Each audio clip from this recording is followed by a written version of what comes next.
कही अनकही बातें। रात का सन्नाटा, दूर कहीं जंगल में झींगुरों की आवाज और टप टप गिरते पानी की बूंदें। आसमान पर बादलों का भारी जमावड़ा था और बीच बीच में बिजली की चमक जंगल की काली परछाइयों को और भी डरावना बना रही थी। इस माहौल में एक पुरानी लोहे की कढ़ाई में जलती हुई आग, चारों तरफ रखे दीपक और धुएं की गंध, सब मिलकर वातावरण को और भयानक बना रहे थे। तभी आपकी स्क्रीन पर उभरता है। आप देख रहे हैं कहीं अनोखी बातें, जहां मिलती हैं आपको सच्ची, डरावनी और रहस्यमयी कहानियां। ये कहानी है अभिषेक नाम के एक युवा साधक की, जिसने बचपन से ही तांत्रिक क्रियाओं, यक्षिणी सिद्धियों और गुप्त साधनाओं में रुचि ली थी। गांव में लोग अक्सर उसकी जिज्ञासा पर हंसते थे, परंतु उसे परवाह नहीं थी। उसके भीतर किसी अदृश्य शक्ति की प्यास थी।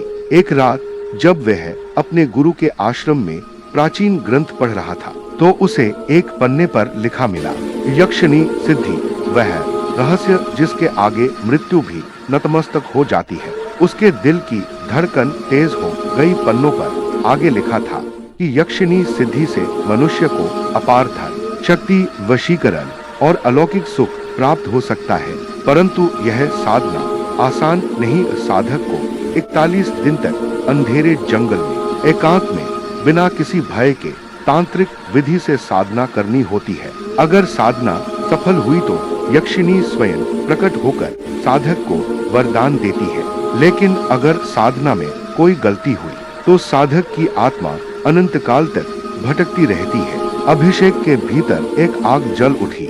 उसे लगा यही उसके जीवन का मार्ग है। गुरु ने उसे चेताया, बेटा, यह राह खतरनाक है। कई साधक इस साधना को अधूरा छोड़कर अपनी जान गंवा बैठे हैं। यक्षिणी का स्वरूप मोहक जरूर होता है, लेकिन उसकी आंखों में ऐसा विष है जो आत्मा को जलाकर राख कर सकता है। पर अभिषेक ने अपने गुरु की चेतावनी को अनसुना कर दिया। वह किसी भी कीमत पर यह सिद्धि पाना चाहता था।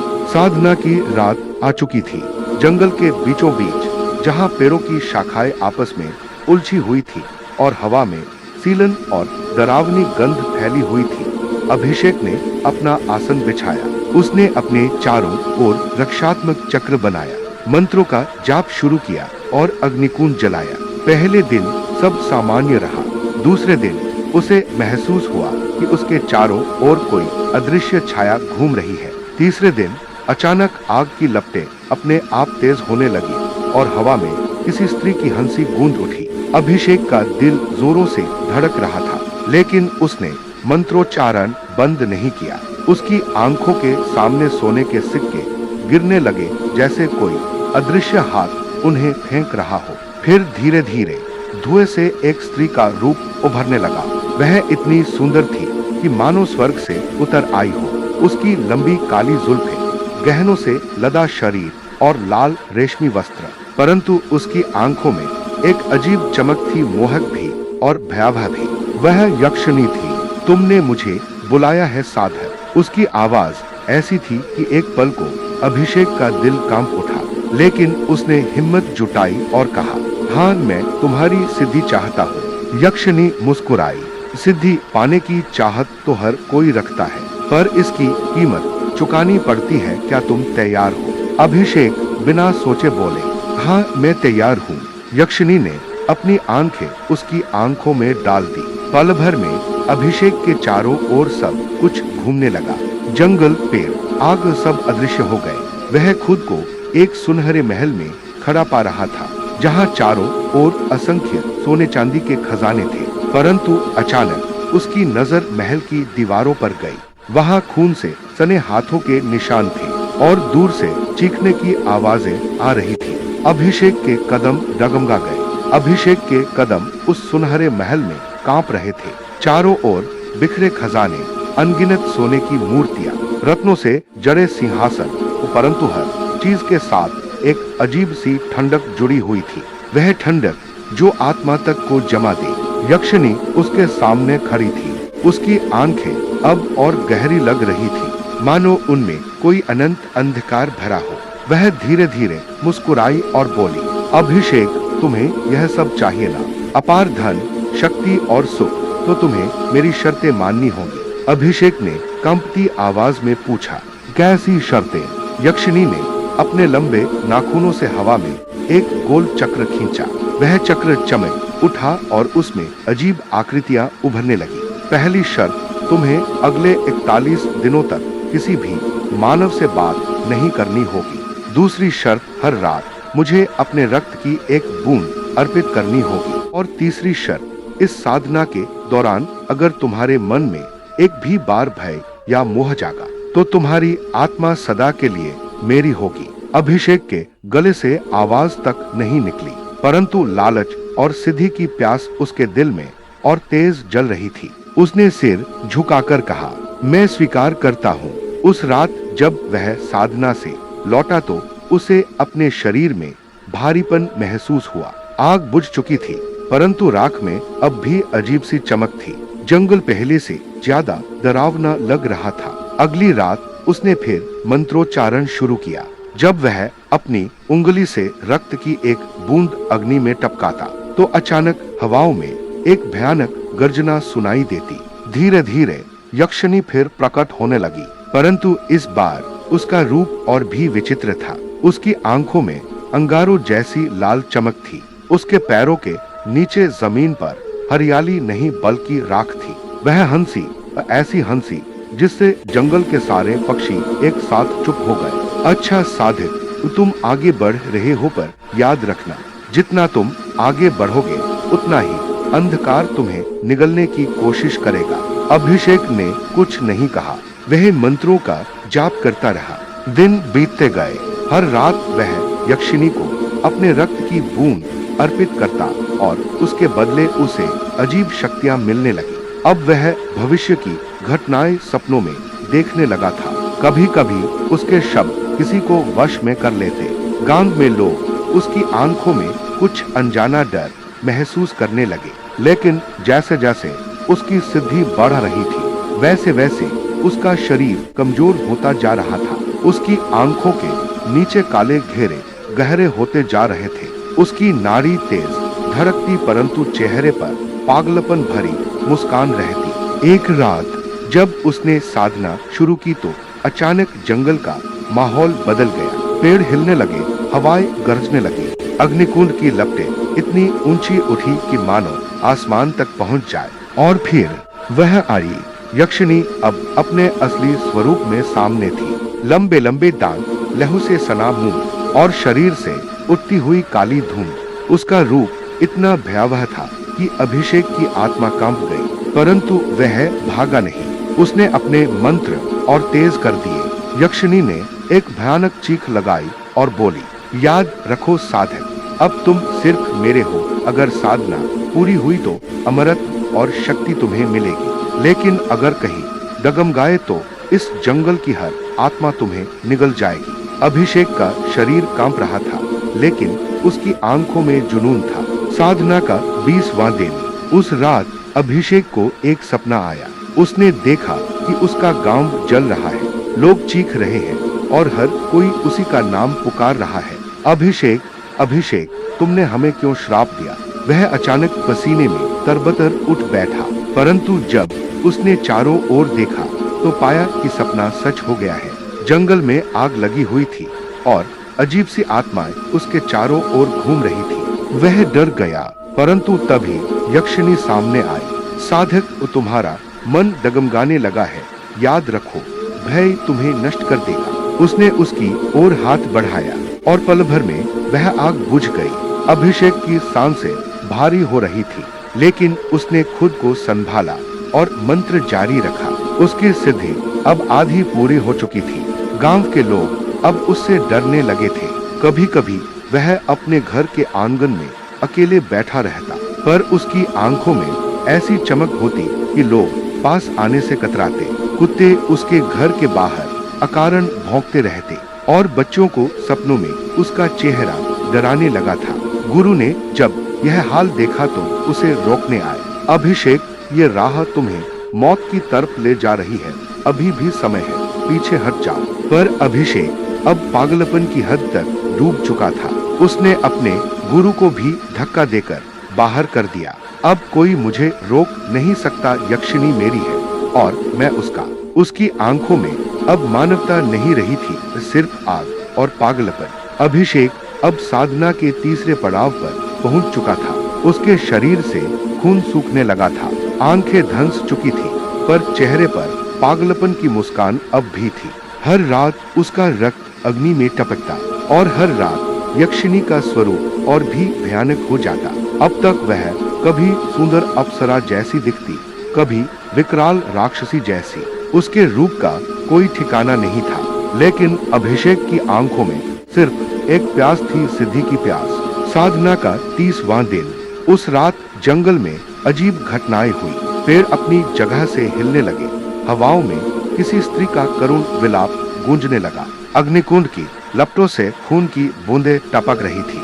अचानक अभिषेक ने देखा कि अग्नि से 3 आकृतियां बाहर निकली, 3 कंकाल जिनकी आंखों के स्थान पर जलते अंगारे थे। वे उसकी ओर झुकते हुए बोले, साधक तू जिस राह पर है उसका अंत मौत है, पीछे हट जा, वरना तेरी आत्मा हमारी कैद में रहेगी। अभिषेक ने मंत्र और तेज कर दिए। उसकी जीभ से खून बहने लगा, परंतु वह रुका नहीं। उसकी आवाज गरजने लगी, मुझे कोई नहीं रोक सकता, मैं यक्षिणी सिद्धि पूरी करूंगा। वो कंकाल चीखते हुए अग्नि में विलीन हो गए। अगली ही रात जब अभिषेक साधना कर रहा था, अचानक उसके पीछे से किसी ने उसका नाम पुकारा, तारांकन अभिषेक।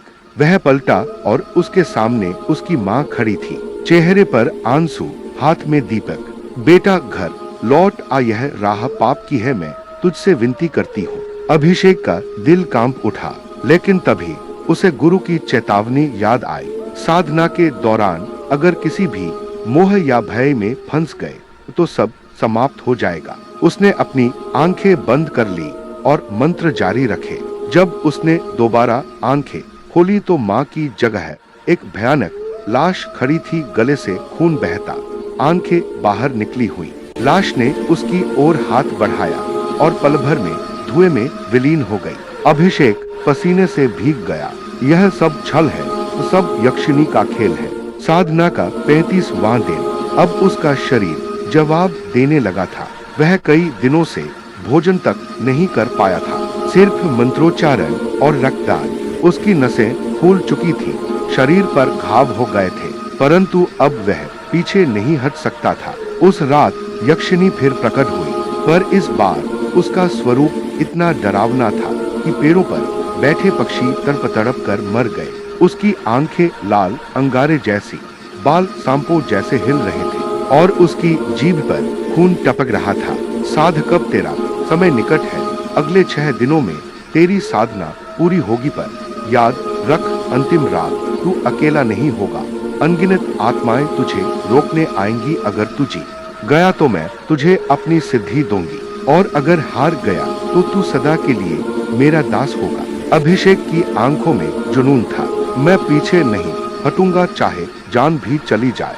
यक्षिणी हंसी, उसकी हंसी से जंगल की जड़ें हिलने लगी, जमीन फटने लगी और वह अचानक गायब हो गई।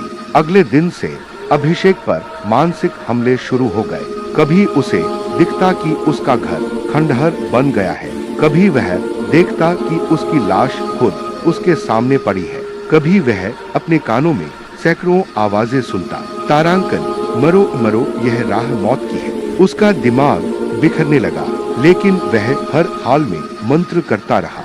साधना का 40वां दिन। उस रात जंगल मौत का मैदान लग रहा था। पैर खून से भीगे दिख रहे थे, हवा में राख और हड्डियों की गंध थी। अभिषेक का शरीर अब हड्डियों का ढांचा बन चुका था। वह अग्निकुंड के सामने बैठा था। उसने अपने सीने पर चाकू से चीरा लगाया और रक्त की अंतिम बूंद अग्नि में अर्पित की। अचानक चारों ओर चीखों का तूफान मच गया। सैकड़ों आत्माएं एक साथ प्रकट हुईं, बिना आंखों के, टूटे अंगों के साथ, जलते हुए शवों जैसे। वे सब अभिषेक की ओर बढ़ने लगी। अभिषेक ने मंत्रोच्चारण और तेज कर दिए। उसकी आवाज अब मानव जैसी नहीं रही थी, वह गूंज थी जो पूरे जंगल को हिला रही थी। आत्माएं चीखती और राख बनकर उड़ जाती, पर उनकी जगह और आत्माएं आ जाती। अचानक यक्षिनी प्रकट हुई। उसका रूप इस बार किसी देवी जैसा नहीं, बल्कि स्वयं मृत्यु जैसा था। काले धुएं से लिपटी हड्डियों का मुकुट पहने उसकी आंखों से खून बह रहा था। वह गर्जी, साधक, यह तेरा अंतिम इम्तिहान है। अब बता, क्या तू सच में मेरी सिद्धि का हकदार है? अभिषेक की आंखों में पागलपन चमक रहा था। उसने दोनों हाथ आकाश की ओर उठाए और पूरी शक्ति से अंतिम मंत्र बोला। जंगल की जमीन फट गई। अग्निकुंड से एक आग का तूफान उठा और सीधा यक्षिनी की ओर बढ़ा। आसमान में बिजली कड़कने लगी, धरती कांपने लगी और तभी यक्षिनी हंस पड़ी। अच्छा साधक, तुझे देखकर लगता है तू मौत से भी बड़ा पागल है। तूने परीक्षा पार कर ली। उसने अपना हाथ अभिषेक के सिर पर रखा। पल भर में उसका शरीर चमकने लगा। उसकी आंखों से अंधकार हट गया और उसके शरीर में एक अजीब शक्ति दौड़ गई। यक्षिनी ने कहा, अब तू मेरा सिद्ध साधक है। तूने भय पर विजय पाली है। लेकिन जैसे ही उसने यह कहा, जंगल की हर आत्मा फिर से चीखने लगी। आसमान में काला धुआं भर गया और अभिषेक के भीतर एक अजीब बदलाव शुरू हो गया। उसके होंठ फटने लगे, उसकी आंखें लाल हो गईं। उसके भीतर से आवाज आई, अब तू इंसान नहीं रहा, तू मेरा दास है अनंत काल तक। यक्षिनी की हंसी गूंज उठी।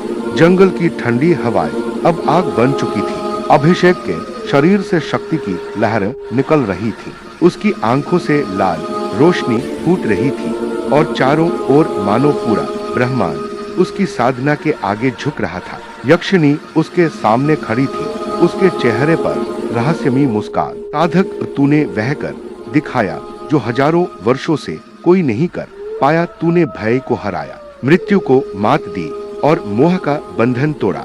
अब तू मेरा सिद्ध साधक है। अभिषेक की सांसें भारी थी। उसने कांपते होठों से कहा, अब मुझे वह दो जो वादा किया था, अमरत, धन और शक्ति। यक्षिनी की हंसी गूंज उठी। वह उसके चारों ओर घूमने लगी। उसकी आंखों में अजीब सी चमक थी। हाँ, मैं तुझे सब दूंगी, परंतु याद रख, हर वरदान की एक कीमत होती है। अभिषेक ने दृढ़ आवाज में कहा, मुझे कोई कीमत मंजूर है। यक्षिनी उसके बिल्कुल पास आई। उसके नाखून अभिषेक के गले पर फिसले और उसने फुसफुसाते हुए कहा, तो सुन, तेरा जीवन अब तेरा नहीं रहा, तेरी आत्मा अब मेरी है। तू जितना जिएगा उतना मेरे आदेशों पर जिएगा। तेरा हर श्वास, हर विचार, हर कर्म सब मेरा होगा। अभिषेक का दिल जोर से धड़का। क्या, लेकिन तुमने तो कहा था कि सिद्धि मिलेगी। यक्षिनी हंसते हंसते विकराल हो गई। उसके दांत लंबे नुकीले, आंखें लावा जैसी जलती हुई और उसके बाल नागों की तरह फुफकारने लगे। हाँ, सिद्धि मिलेगी, पर तेरे लिए नहीं, मेरे लिए। तुझे मैंने सिर्फ मोहरा बनाया है। तेरे माध्यम से मैं इस दुनिया में उतरूंगी। तेरे शरीर को मैं अपना साधन बनाऊंगी। अभिषेक की सांसें रुकने लगी। उसके भीतर अचानक अंधकार फैलने लगा। उसका दिल चीख चीख कर कह रहा था कि उसने गलती कर दी है। उसने अपनी बची खुची शक्ति जुटाकर मंत्रोच्चारण शुरू किया।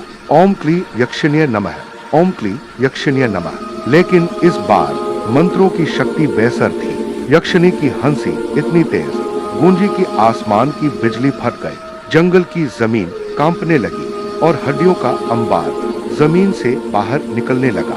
मूर्ख साधक, क्या तुझे लगा तू मुझे वश में कर सकता है? मैं यक्षिनी हूँ, मैं मृत्यु हूँ, मैं मोहिनी और विनाशिनी हूँ। तूने मुझे अपने रक्त से बुलाया, अब तुझे अपने रक्त से ही मेरी प्यास बुझानी होगी। वह अभिषेक के सीने पर झपटी। उसके नाखूनों ने उसका सीना चीर डाला। अभिषेक चीख पड़ा, लेकिन उसकी चीख जंगल की हवाओं में दब गई।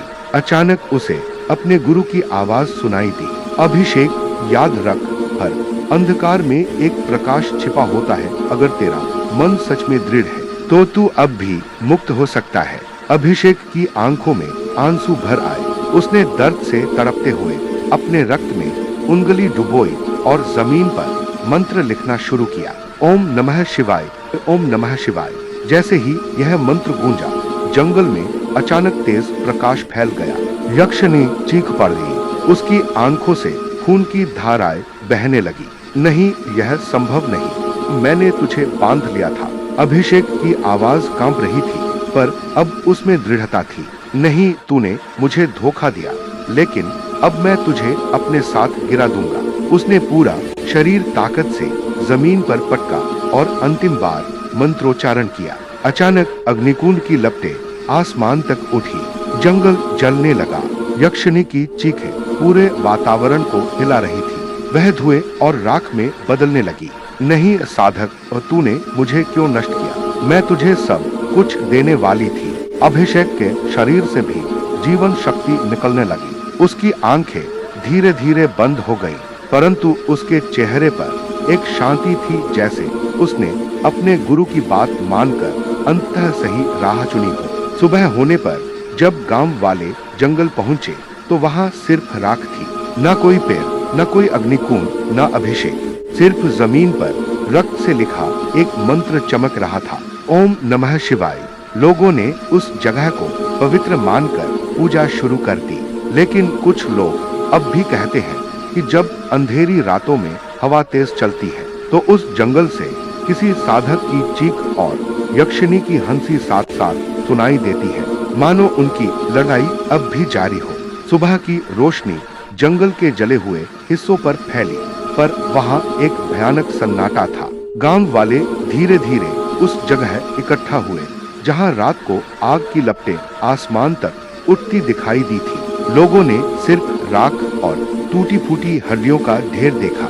गांव के बुजुर्ग ने कांपती आवाज में कहा, यह वही जगह है, यहाँ यक्षिणी सिद्धि की साधना की गई थी। अभिषेक ने जिस राह को चुना उसका अंत यही होना था। लोग सहमे खड़े रहे। किसी की हिम्मत नहीं हुई कि उस जगह को छुए, परंतु सबकी नजर एक ही चीज पर पड़ी, जमीन पर रक्त से लिखा हुआ मंत्र ओम नमः शिवाय अब भी हल्की रोशनी में चमक रहा था। बुजुर्गों ने कहा कि यह संकेत है। अभिषेक ने अंतिम समय में खुद को बचा लिया। उसने अपने गुरु की याद कर यक्षिणी का खेल तोड़ा, लेकिन उसकी आत्मा अब भी मुक्त नहीं हुई। दिन बीतने लगे। गांव में अजीब घटनाएं होने लगी। रात को अचानक औरत की हंसी सुनाई देती। कभी किसी के दरवाजे पर खून के धब्बे मिलते, तो कभी बच्चों के सपनों में एक औरत लाल आंखों से घूरती। लोग समझ गए कि यक्षिणी पूरी तरह नष्ट नहीं हुई। वह अब भी उस जंगल से बंधी हुई है और उसकी आत्मा अभिषेक की आत्मा को अपने साथ बांध चुकी है। एक रात गांव की एक महिला अचानक लापता हो गई। लोगों ने उसे हर जगह ढूंढा, लेकिन उसका कोई सुराग नहीं मिला। 3 दिन बाद उसका शव जंगल के किनारे मिला। उसका चेहरा भय से जला हुआ था और उसकी आंखें खुली थी, जैसे उसने मरने से पहले यक्षिणी का स्वरूप देखा हो। गांव में दहशत फैल गई। लोगों ने जंगल जाना बंद कर दिया। यहाँ तक कि उस रास्ते से गुजरने वाले राहगीर तक कहते कि उन्होंने किसी स्त्री को लाल वस्त्रों में देखा जो उन्हें बुला रही थी। जो उसके पीछे गए वे कभी वापस नहीं लौटे।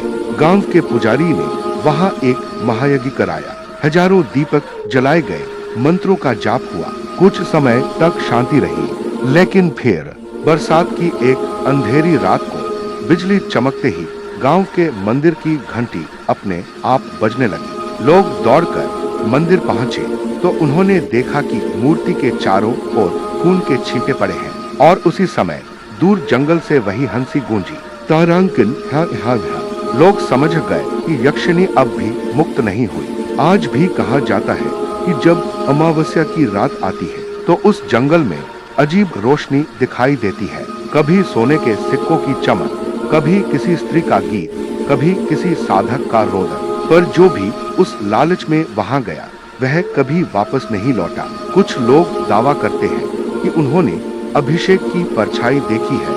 वह जंगल के किनारे खड़ा होता है, लोगों को चेतावनी देता है, पीछे लौट जाओ, यक्षिणी तुम्हें निगल जाएगी। परंतु बहुत कम लोग उसकी बात मानते हैं, क्योंकि मोह और लालच इंसान के भीतर की सबसे बड़ी कमजोरी है। और यही है इस कहानी का सबसे डरावना सच। यक्षिणी सिद्धि सिर्फ एक साधना नहीं, बल्कि इंसान के भीतर के मोह, भय और लालच की परीक्षा है। जो इस परीक्षा में फेल हो जाता है उसकी आत्मा कभी मुक्त नहीं होती।